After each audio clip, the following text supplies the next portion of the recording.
सुल्तानपुर में पर्यावरण पार्क के पास अचानक एक विशाल अजगर सड़क पर निकल आया, जिससे राहगीरों में अफरा तफरी और दहशत फैल गई। अजगर को देखकर लोग तत्काल वहीं रुक गए और आसपास की जगह पर भीड़ जमा हो गई।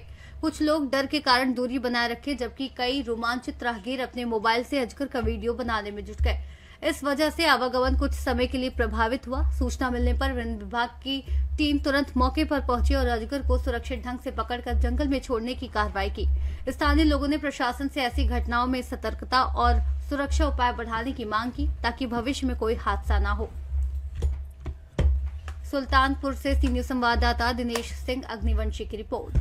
फिलहाल इस बुलेटिन में इतना ही। देश और दुनिया की तमाम बड़ी खबरों के लिए आप देखते रहिए सी न्यूज भारत।